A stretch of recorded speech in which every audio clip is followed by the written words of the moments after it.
Welcome to Job Tales. I'm Laura Leoncini and I interview professionals about their personal path to their job.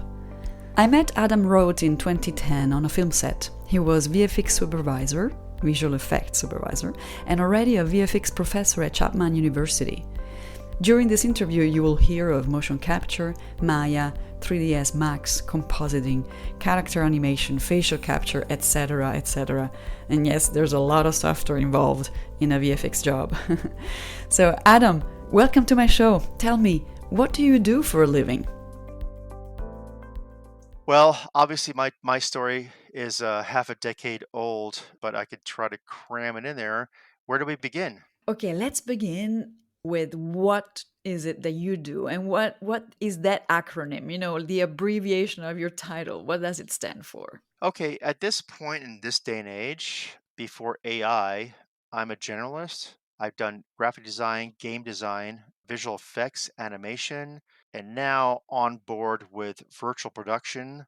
I am now certified with Epic's Unreal virtual production worldwide. Only 500 people were picked, and I'm one of them for virtual production and growing. So I don't know where else to answer, but otherwise, I'm having fun. I'm having fun with this. This is so awesome. That's amazing. So, what's virtual production? Tell me. Virtual production is basically you don't have to go to location anymore. In other words, you have a location scout. They go off Hmm.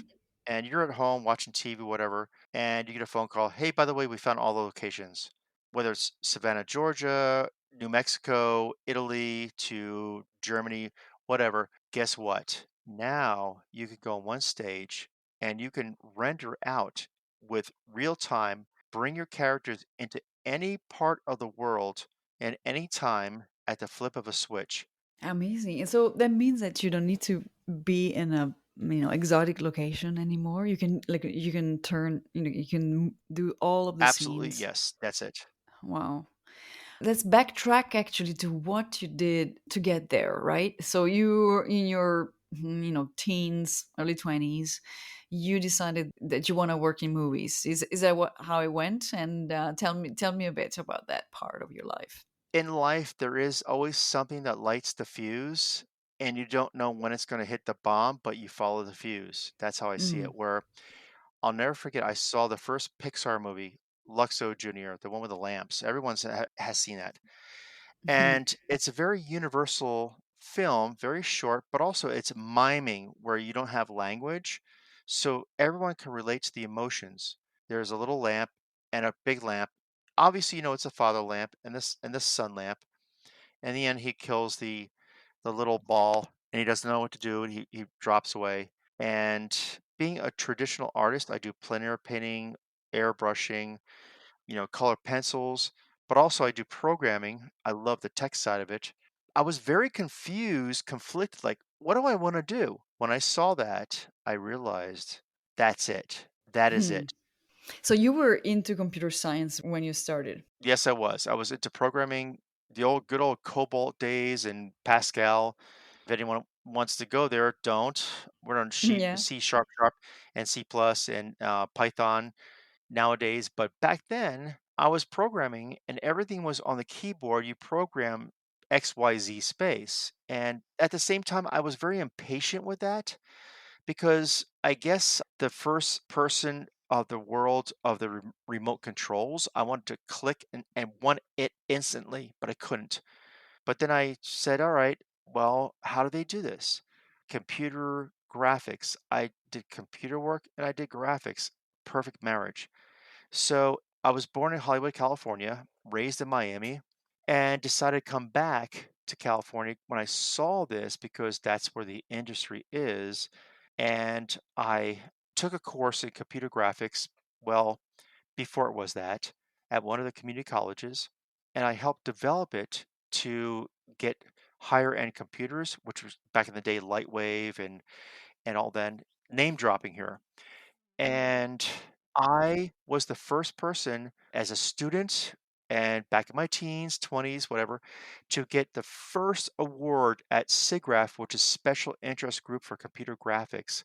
First place award for the best computer graphic animation. And mind you, it was 2D using the Amiga computers and with some 3D elements in it.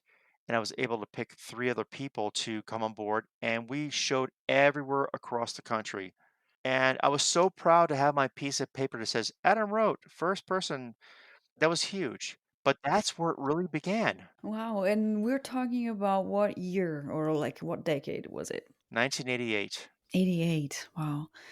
Can you say that you were at the forefront of computer graphics and then, CGI and visual effects I at the would love time? to say that, but as an artist and being humble, and yeah, a handshake and a smile, there are so many more people that are more talented, but at the same time, as we all look at it as artists, there's going to always be people more talented than me, and I'll be always more talented than others. So we handshake each other.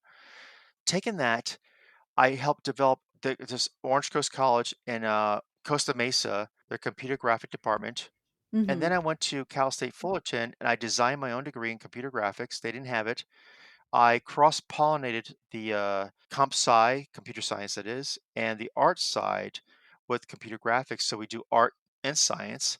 And there was three other students that wanted to take it. To this day, by the way, we're in 2023, there isn't a computer graphic program, but back in 89, 90, I actually was able to develop that, graduated, and I ended up going back before I graduated back to Orange Coast College and teaching full time computer graphics. It was a fun time. It was we all felt like our colleagues felt like we were like on the covered wagons going across, this country here, America at the Hmm. time, the covered wagons, and we were pioneers. We were making things up as we went.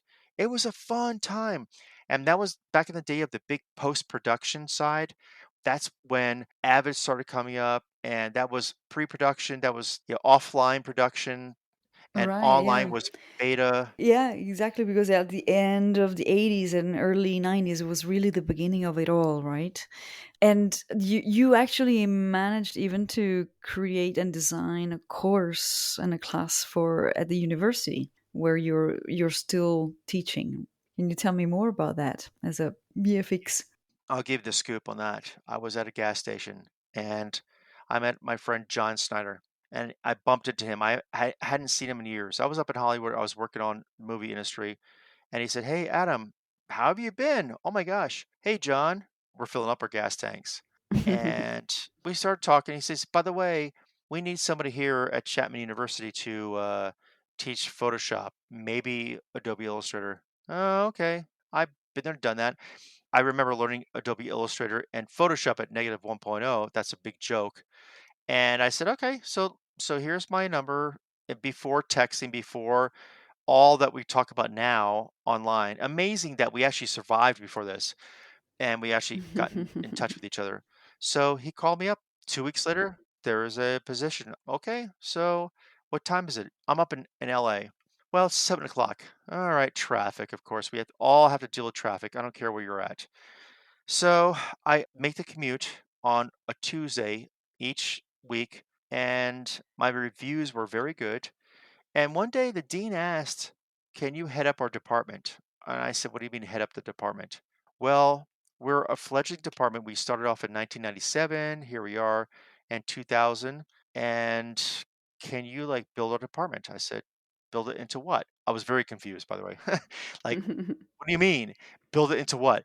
So he said, "We want animation, we want visual effects, we want this and that." I thought to myself, well, sounds good, but what are the job parameters? Well, you show up for your classes and you teach, and that's basically it. And once again, I was still confused. I said, all right, what does that mean? I mean, I taught at Orange Coast College back in the 90s, Yeah. and it was pretty hands off. But now here I am, given the chance to take a torch and bring it into the future. And I didn't even understand the parameters, let alone like the responsibility that came with it. So I thought, okay, innocently, I'll do this. Yeah, you took up on the challenge. Yeah, so here we are today. I went from heading up the department. Not only that, I'm still doing my contract work and, being a parent to my kids, coming home, trying to keep that torch going. Then I go to work with my other torch, and then I go up to Hollywood with my other torch. It's amazing, an amazing journey. It really is an amazing journey, but handshake and a smile wherever you go. And my dad used to tell me, Listen, he said, son, wherever you go, you could try to shake everyone's hand in New York City, but you can't. You could try, but you can't. But those that you can shake are the ones that are going to really, really, really succeed.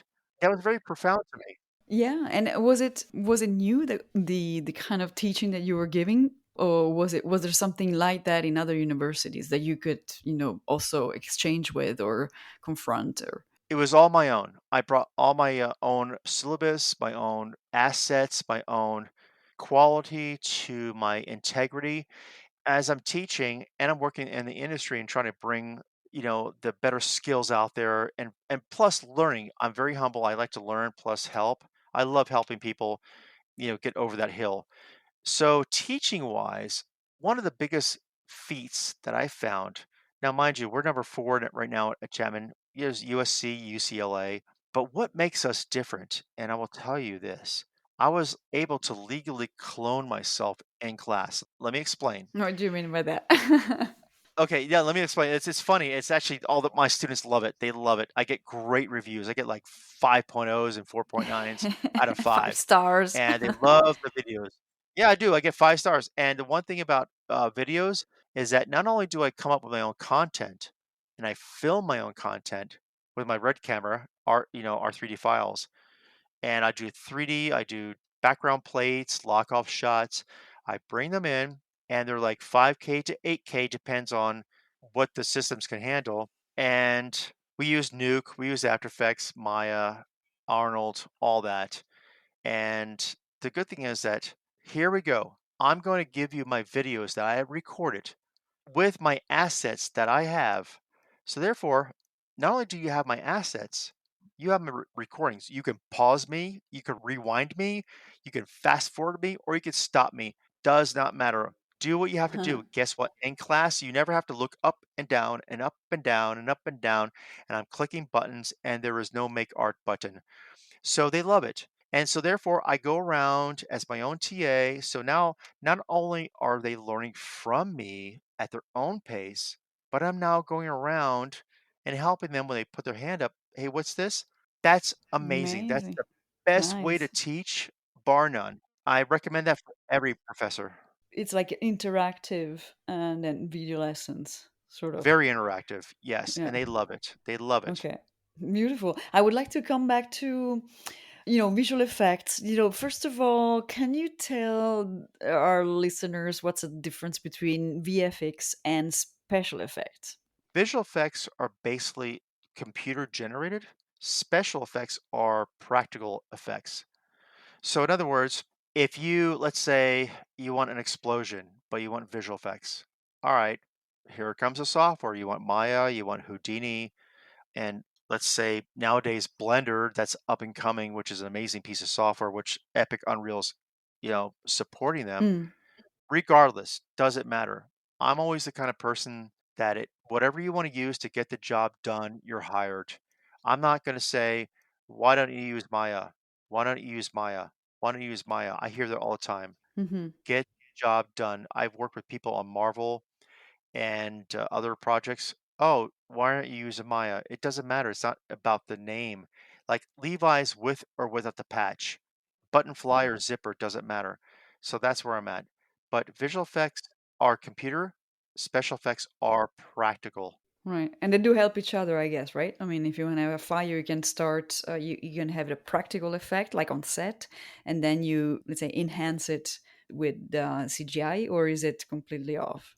Practical could be on set, or let's say you want to do an explosion and they film, let's say they do Like an a real explosion one? with sand going off on a Yeah. green screen. And now Okay. you're use that as a composite in your visual effects. So Okay. that's special effects.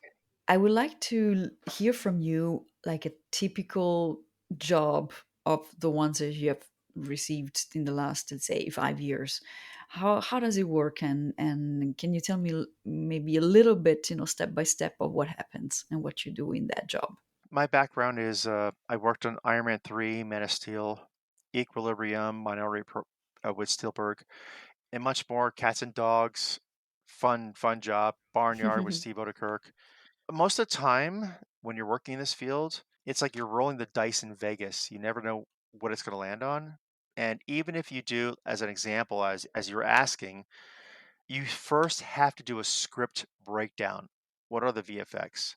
And that's only like, how can I say, a preliminary, because once you get on set and once you're in the post, the process, you're gonna have a lot more. If you decide, oh, there's gonna be 50 VFX shots, guess what? You better triple that, because there's gonna be a lot more, because the scripts change, the ideas change.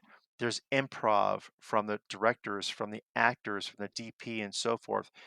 And you have to really think about, if you're gonna do, like, let's say 20 composites and that's it. 20 composites could be 80 in the long run, but what about VFX? What about backgrounds? A composite isn't just a composite. There could be a background with pure CGI, which, by the way, I do a lot of Unreal Engine now with backgrounds, which makes it somewhat easier, but still you don't know. It's like having a crystal ball and trying to figure out what do they really want. And also you have to really depend on that director or whoever's, like, writing. Do they direct for VFX? Do they write for Mm, VFX? Can they good visualize point. VFX? It's very important, because they can't, they don't understand the post process, and that's what kills you. Because I can't tell you how much. Let me tell you, I cannot tell you how many times that I've gotten footage that had lock off shots that were green screens with a bunch of orange X's, like gaffing tape on it, and Yeah. there's no need for it. And they say, well, Mm, that's what you did. That's the way it is. That's what we saw. Or you put tape on a video monitor, and now you can't do overlays or a nice thing to retain the shines and reflections of the character.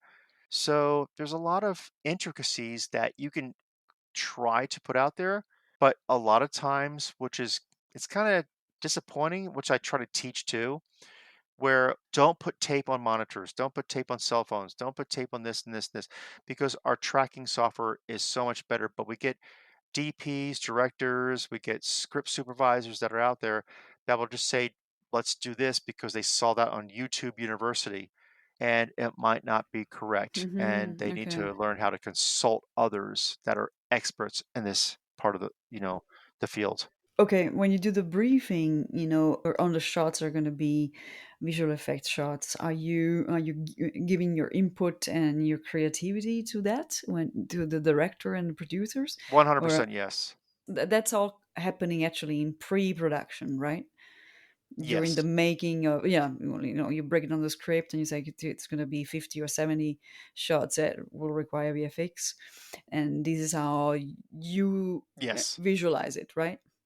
And that's going to be taken into consideration when shooting, or not? That's the organic thing about this whole process. And that's one of the big complaints on the VFX side, where we get, like, as an example, do you want to see Tom Hanks as Forrest Gump running in front of a green screen? Or you want to see him on the composited with a background? You want to see Forrest Gump with all green screen. Hmm. So you want to see with the background visual effects. So things are always changing, angles, ideas, and you can't predict that a lot of times. Pirates of the Caribbean, same thing. They literally ran with a hard drive to drop it off with the last renders before it was even put to the theaters, which was hilarious but kind of sad. But changing visual effects, there's no make art button, Yeah. so you can't do that. I'm thinking now of the kids that are listening, and the young people listening that want to become visual effects supervisors. Or, first of all, is your job as a supervisor the arrival point in the career? Like, is there anything in between, like from when you start, bringing coffee to the producer, to being a VFX supervisor? Or yeah, what kind of roles do you fill before you actually get to the top in your field? Everyone starts out with After Effects, and I always tell my students, do not ever define yourself by the software because it changes. The concepts don't. So if you're using Blender and Maya, 3ds Max, or you're using Nuke X, Fusion, or After Effects, the idea of compositing or vertices are always going to remain the same. But my big thing is this, and I've seen people fall off the cliff. When you get a phone call and you're on a project, like I mentioned before, you pick up. You get a text and you're on the project, you text back. You never leave people hanging. There's a work ethic. Now, if you haven't done the shot and it's not working out, you need to pick up the phone and let them know why. It doesn't mean that you're a failure. You're not. It doesn't mean that you can't do it. You can. It just maybe you're trying and you need a little extra time, and that's okay. That's completely okay. But communication is key in this industry, Hmm. bar none. We've all been there where we don't want to call back and we just disappear. Anyone that's listening out there, let me give you an example. Every project starts off as I'm going to go visual effects metaphor here. And this is my take. Every project starts off as a dragon egg. Here's your little baby dragon. It's called the project. It's called the idea. And you nurture it, you give it heat, which means you get people on board, everyone believes it, and all of a sudden the dragon hatches. It's very cute, it's amazing. Now you got your support group. Now you got your DPs, your script supervisors, you got your producing, got your gaffers, and everyone's on board. And then you're lining up your visual effects, but the dragon is growing. And as the dragon is growing, and it's in this room, you're trying to get the project done, which the dragon is the project per se. If you are not a good communicator and tell each person or each crew what needs to be done, they're not going to guess for you. So what happens is they start to disappear, which means the dragon eats them. Your project will eat them. The project is still going to grow. And now you've got visual effects and you approach your visual effects crew. Well, I kind of, need some smoke here. I kind of need, no, you can't be wishy-washy. You need to know exactly what you want. To be Otherwise, all precise. that person doesn't, what I'm saying? Doesn't return your call. And that person doesn't return your call. The dragon is eating them. And all of a Mm. sudden, by the end of your project, the dragon is too big to get out of the door. Now it's going to eat you and your Mm. budget. If I understand correctly, communication is a key skill that you need to have as a visual effects supervisor. Communication, communication, 100%. And if somebody can't do it, they need to tell you they just can't do it. And that's okay. There's Mm. nothing wrong with that. But a lot of people are afraid to tell you. I've seen it. What else is important, as a skill? Hard skills, of course, they're quite obvious, but please tell me a few hard skills as well, and then some more soft skills.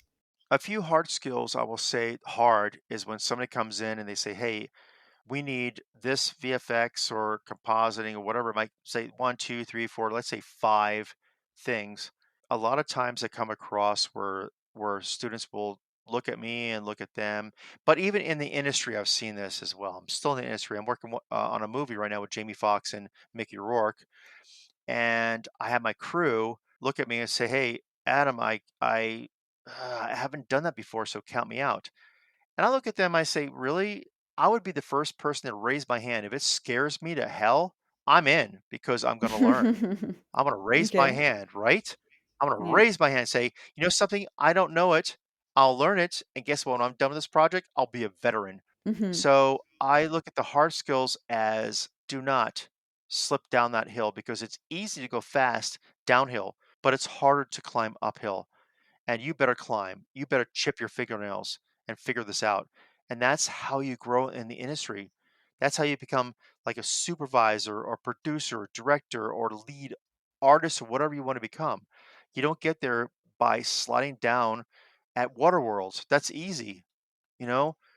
So, but and the soft skills, I would say that's basically software. And at the same time, if you don't know the software as well, you should not discourage yourself to think, well, I need time to learn it. No, every day is time, and you can't get that back.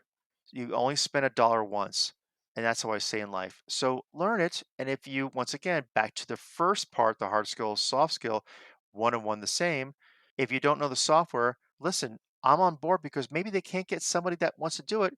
And if you're like the only choice, then you'll learn, guess what? Now you are their choice and other people's choices as you move up and on in life. Having done now this for quite a few years, if someone is listening today, and then what is a lesson that you can share that they can benefit from today? Like in hindsight, you wish you had done something different, or is it a lesson you've learned? Well, be careful about being the yes person because I've done it a lot. I've said yes to a lot of things, got burned, and Mm. but at the same time, if you're like fresh out of college or school, don't degrade yourself. I had one students, I won't name drop him, and I pulled him on as a visual effects, artist with me. I was VFX soup on a project with Steve Odekirk, Ace Ventura, Jimmy Neutron, and after about 6, 7 months, he said, "Listen, I have an opportunity to work on South Park up in LA." I said, "That's great, but there's two positions. There's TA and there's the cubicle job." I said, "Go for TA." He says, "There's no What's way." TA? Technical, or TD, I'm sorry, TD, technical director. Okay. And I said, "You could do the TD." And he goes, "No, there's no way. I'm fresh out of college, like 6 months." I said, "Stop it. Listen, you're working with me. You have a great work ethic. You're amazing. Stop using that fresh out of college crutch." So I did mock interviews with him, told him how to do interviews, also asked the questions too. And we went back and forth. And he ended up, he disappeared for about maybe 2 months or so. Didn't hear from him. And one day I'm in my class and his girlfriend walks in, and I was lecturing, and I stop, and everyone looks at this one girl, and like, "Okay, who are you?" "Hey, welcome to the class." She walks in, and then Jeff walks up. I use his name, sorry. He walks in with a swag bag from South Park, and he screams, "I got the TD position!" And his girlfriend came over and ran over, hugged me.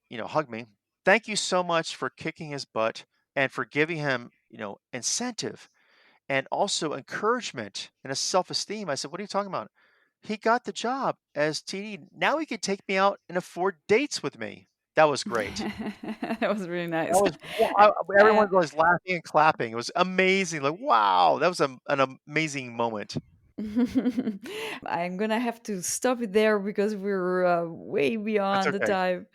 I want to thank you, Adam, for being part of my podcast and sharing a little bit, very scraping surface of your big experience and your life story with me on Job Tales. And thank you for having me, by the way. Thank you very much for having me.